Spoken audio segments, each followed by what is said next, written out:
Cowboy Nation, we're back into the house, man. We're going to get this thing going again. Brunson.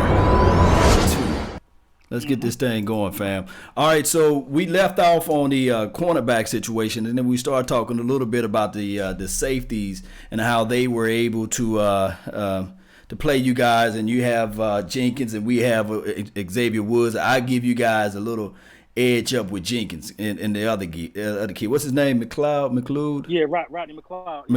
McLeod. He's pretty good.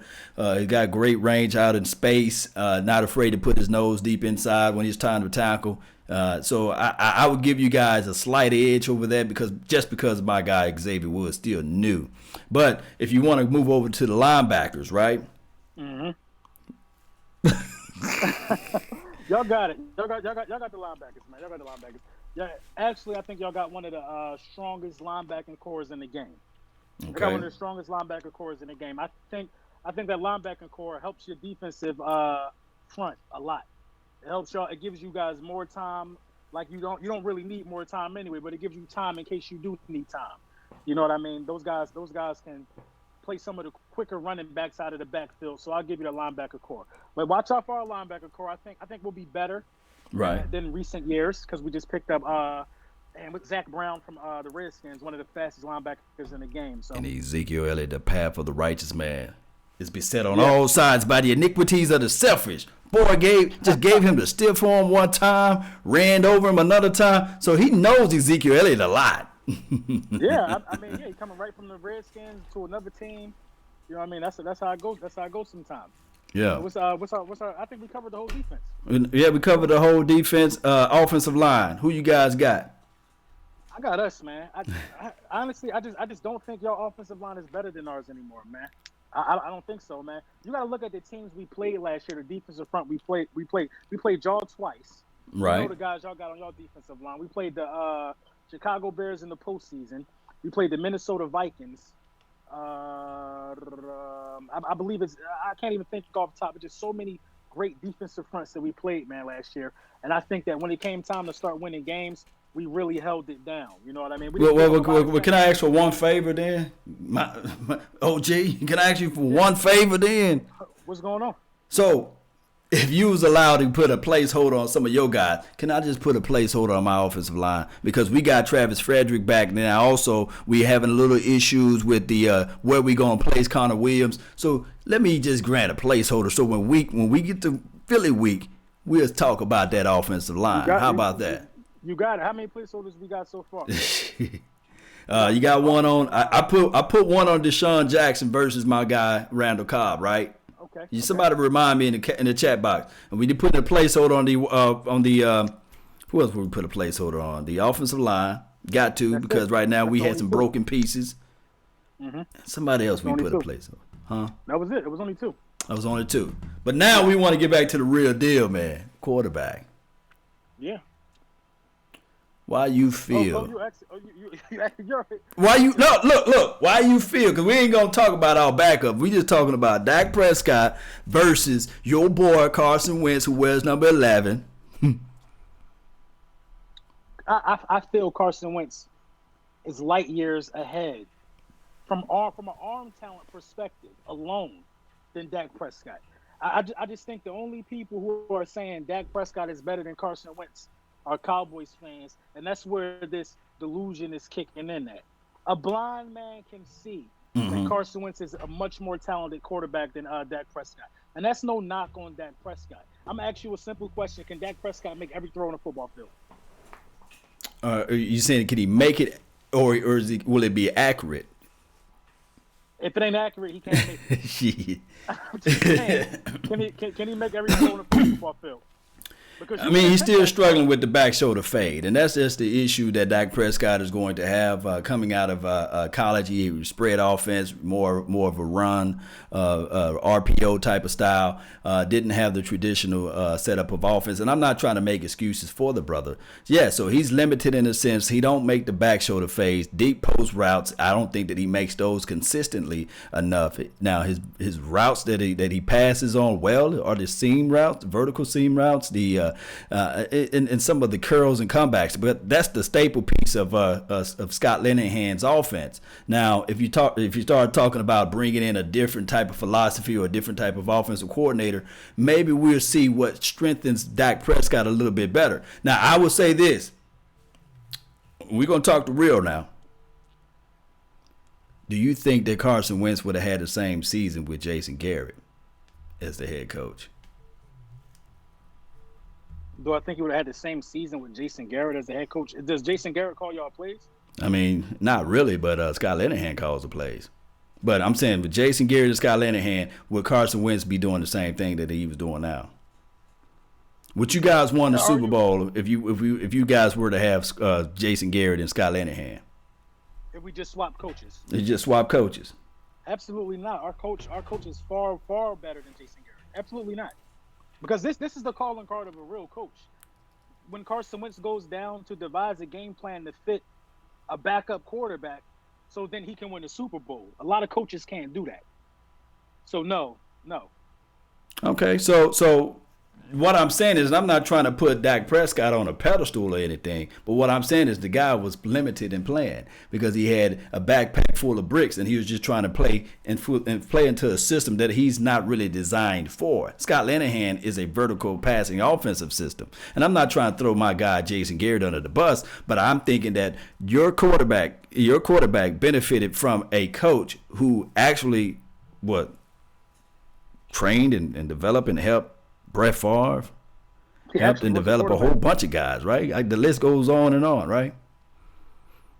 Seasoned enough. Sat behind a guy, Andy Reid, who's a brilliant guy at that too. You know, Andy Reid just couldn't win the big games as it relates to going into the deep end of the playoffs and things like that. But regular season, Andy Reid was your boy. I can't use that as an excuse because he's still got to go out there and perform. The fact that Carson Wentz went out there and played 8 less games than Dak Prescott. A lot of people don't know it's only been 8 less games. Mm-hmm. They make it seem like Carson Wentz was in a wheelchair for 2 whole seasons or something. He only played 8 less games than Dak Prescott, and Carson Wentz got more touchdown passes. I mean, Dak Prescott only had, 150-something more passing yards than Carson Wentz. And a half a season's worth more of work.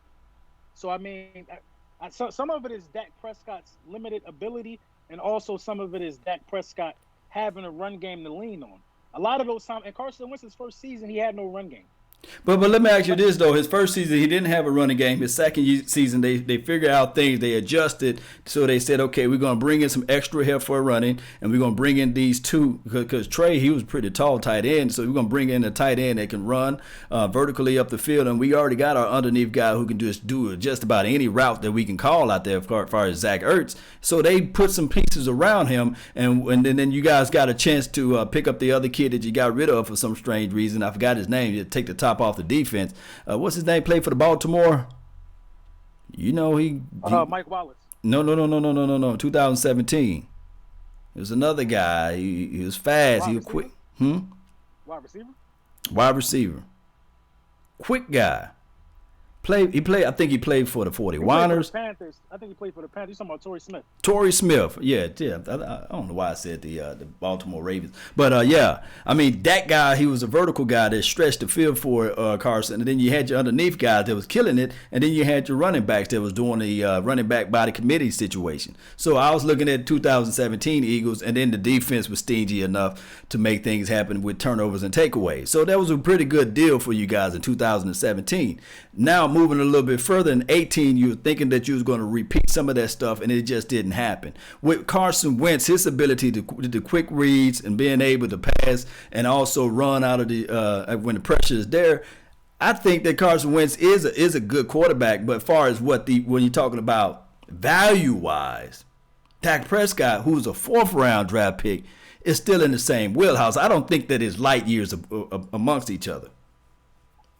Okay, so let me back up a little bit. So Talk to me. As far as 2017 to 2018, it's a difference in those seasons. Carson Wentz had the opportunity to be in OTAs the beginning of his second season. Okay. Now, the second season of a starting franchise quarterback tells me a lot because you had some special second seasons historically out of really good quarterbacks. Like probably the top 4 second seasons for quarterbacks probably be Dan Marino, Mahomes. I think Mahomes won MVP his second season. Carson Wentz is in there, and I can't think of a fourth right now. But those are the top. Probably Cam Newton or something like that. Those are some of the, Russell. I think Russell. okay, Yeah, Russell. something like Okay. that. Won a Those are some Super of the Bowl. greatest second seasons. Dak Prescott didn't show me. Listen, what you see out of Dak Prescott is what you get, man. He never missed OTAs. That's what you're gonna get. Right. I'm sorry. He never missed OTAs. He never missed a game, and still he can't throw 25 touchdown passes in a season. When is he going to mature?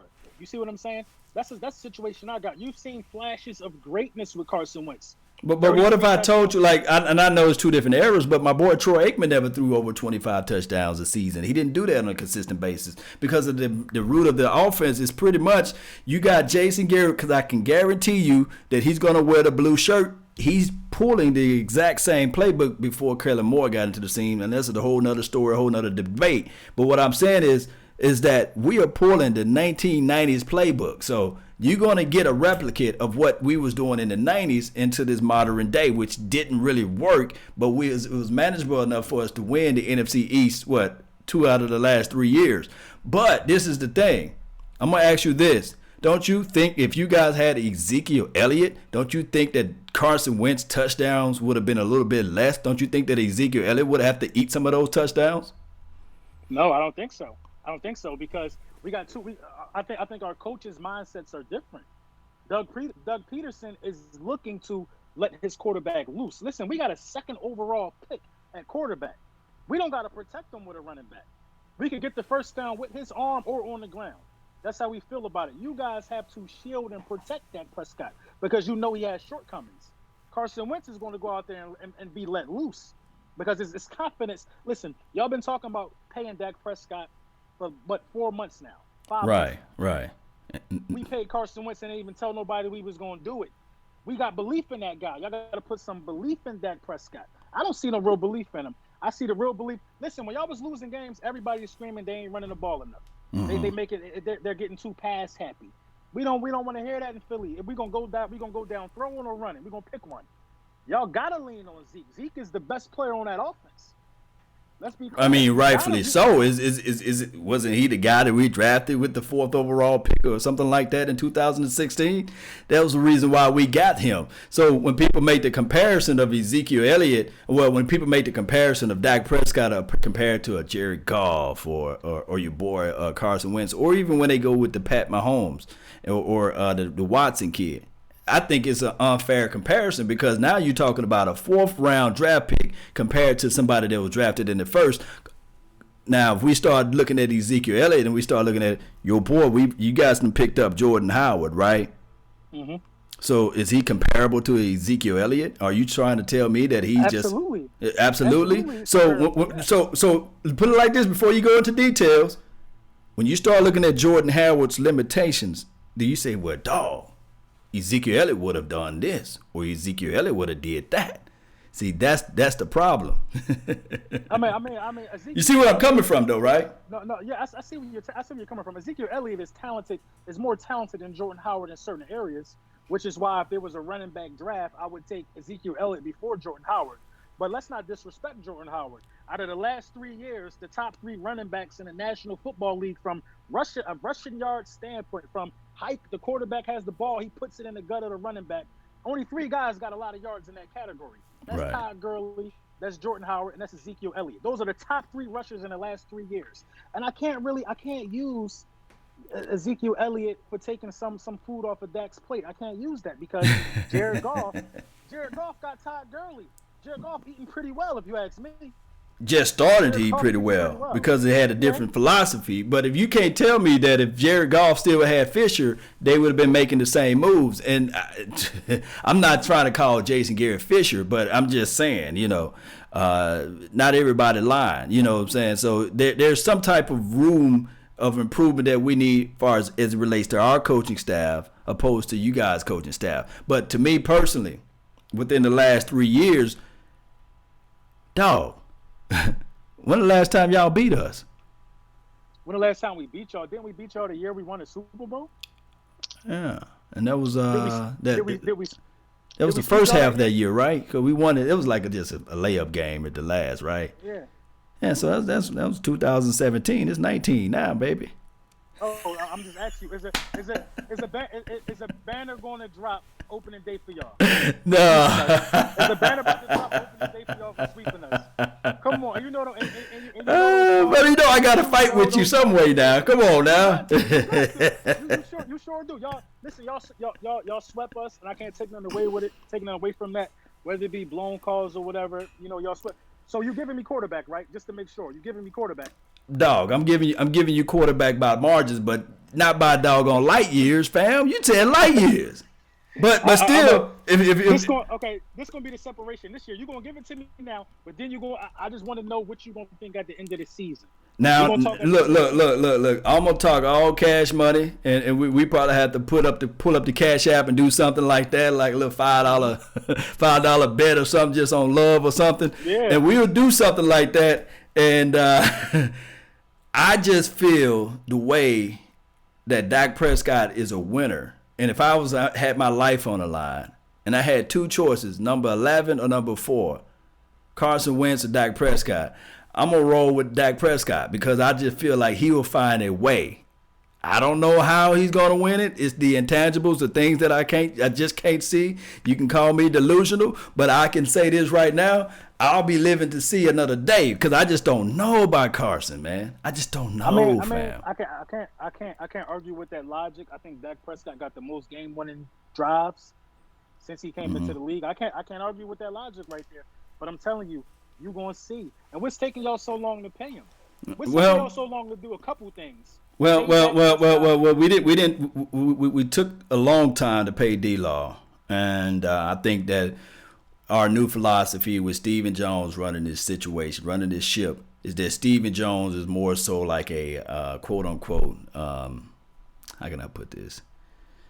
He's supposed to be like the enforcer. He's supposed to be the bad guy. Good guy, bad guy role. Jerry Jones will pay everybody hell. He would be still paying Deion Sanders if he could, right?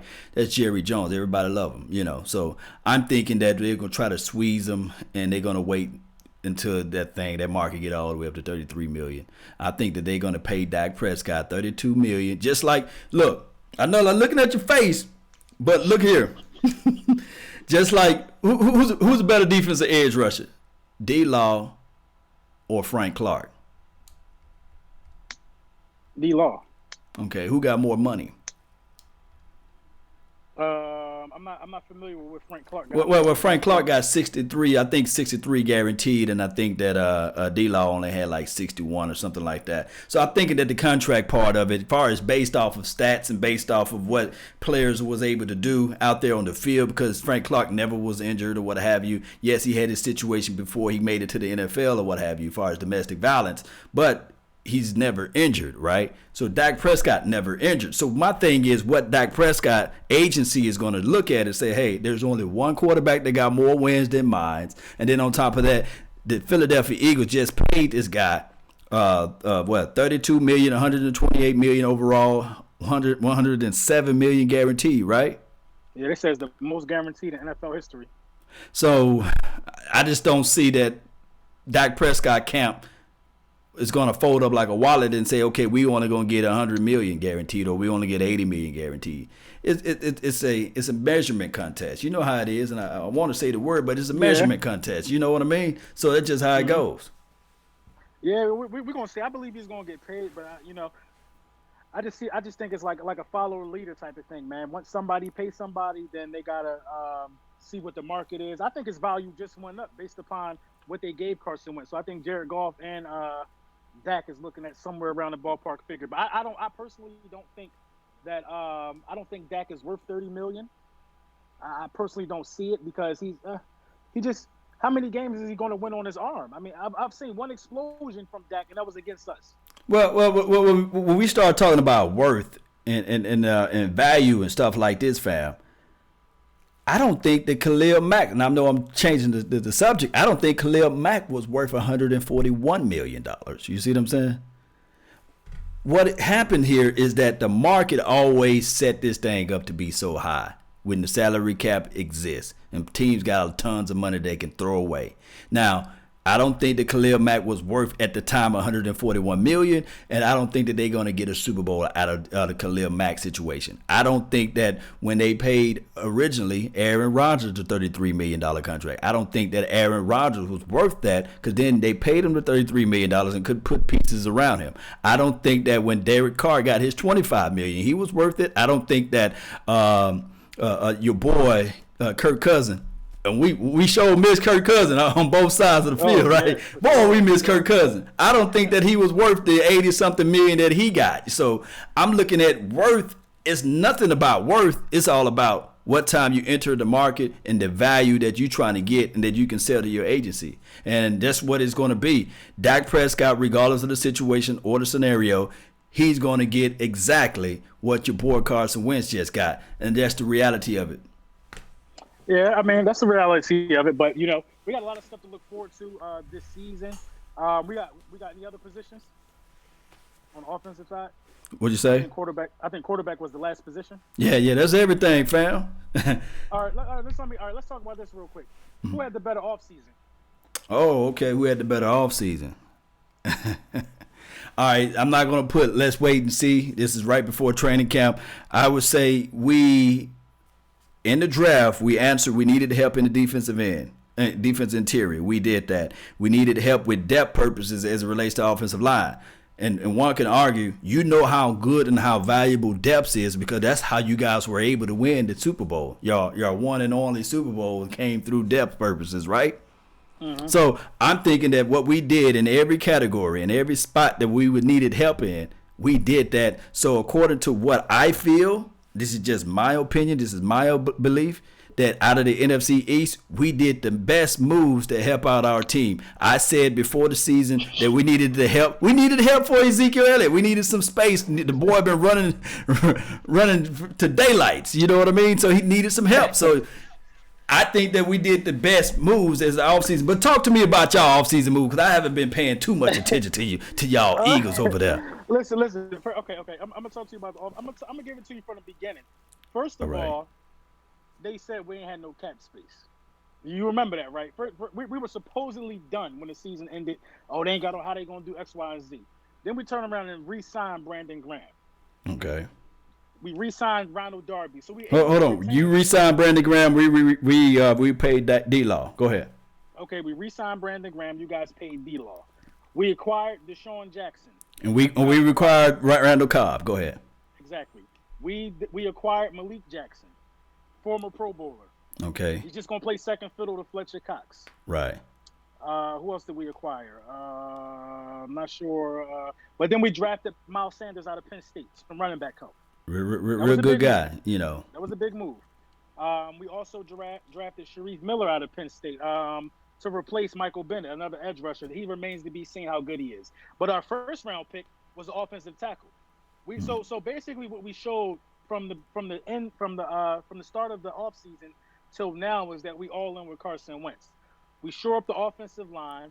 We get him some weapons by drafting J.J. Arcega-Whiteside, another wide receiver. The development of Dallas Goedert is still looking really good. We shore up the offensive line, like I said, get him some more weapons, and then we let go of Nick Foles. That shows that we all in. That shows the direction. We're going to put all our chips on the table and try to get another Super Bowl within the next 2 years. That's what they showed me as a fan. So I believe that we got things to look forward to as fans. I feel like the Dallas Cowboys fan base has very little to look forward to, because you guys did not look forward to making a splash in free agency. I think Robert Quinn was a decent splash. I think Randall Cobb was a pretty good guy. I think Randall Cobb is better than what we had in Cole Beasley. Yeah, Randall Cobb was cheap, though, but that was a bargain. That was 1 year rental, yeah. You can't argue with that. Robert Quinn, I don't think he's going to help you guys at all. Why you feel that? I think he's better. Look, we have situation issues with Cowboys as it relates to Randy Gregory standing on field. You already heard about the news. Randy Gregory is not going to play until the NFL commissioner reinstate him, until they legalize weed or what have you. That's a whole nother story. But I'm looking at even if Robert Quinn can give me 4.5 sacks, I think that Robert Quinn is better against the run than a Randy Gregory. So I'm thinking that benefits us on that side of the ball long term. For the season wise, for the season wise. Now, my thing is, like I said earlier when we was talking about, I think it was on the first half, we talked about your defensive backs, and you said that they're going to reassure those guys and they're just going to come back and play. But my thing is, you guys didn't answer that. You guys didn't put a check mark by the defensive backs. So I'm looking at Dak Prescott. Although you guys going to have the quarterbacks hurry up getting the ball out quick, I just think that that's a big gaping hole for you all. And I think that Dak Prescott is going to look at that and still say, okay, I'm confident enough to put up at least 300 yards against the Philadelphia Eagles. I don't know, man. I think you learn with experience, man. I think a bunch of guys that just got thrown out there into the fire, and we were able to still make the playoffs and knock off the Bears, and then get knocked off by Drew Brees. They saw some really elite passing games, and they came up big. Avonte Maddox and Crevion LeBlanc, if I'm not mistaken, both had interceptions in the postseason. That's not easy to do. Yeah, but to build your house on that, man, jeez. I'm gonna tell you why it's easy to build our house on that, because Rodney McLeod is back. Okay, I forgot about that. Yeah, I forgot about that. Okay, we will see, man. We'll see, man. All right, so we're going to have to get this thing up, man. We're going to have to roll on out of here, man. But tell the nation, man, where they can find you. Tell everybody where they can go to check out your material, your content, and all the good stuff you've been doing for the Philadelphia Eagles. Yeah, man, you can find me on YouTube, Lord Brunson. You can find me on Twitter at Lord_Brunson. I'm always talking about my birds, man. I'm always bringing that heat. New content every day from me, man. Oh, man. Off the top, no script, raw, uncut content, man. And you already know, man. Listen, you ain't sweeping us again. I tell you that right now. Ain't gonna be no more sweeps. No more sweeps, man. I need to find that brush, that broom somewhere up in here, man. We're going to sweep. We're going to get them corners real good, boy. Hey, man, it was a pleasure talking to you, man. It was one of those things where I finally get a chance to interact with you. I hear so much noise and news from my side of the table and from your side of the table. A lot of people bring in a lot of stuff that you've been echoing on your channel. So I just want to let people know from all over the globe, hey, at the end of the day, the NFC East, everybody can talk noise within each other, within the organization, but nobody can say this. Our division, nobody got more Super Bowls collectively than our division. So we play each other rough, and that's good. That's good. That's good. That's good, all right, man. I'll be in touch, man. Thank you, man. Thank you for the platform, bro. Man, anytime, man. Let's get on out of here, man. Appreciate you, bro. All right. Yes. Salute. I'm gonna do your outro for you, man. There we go. Yeah.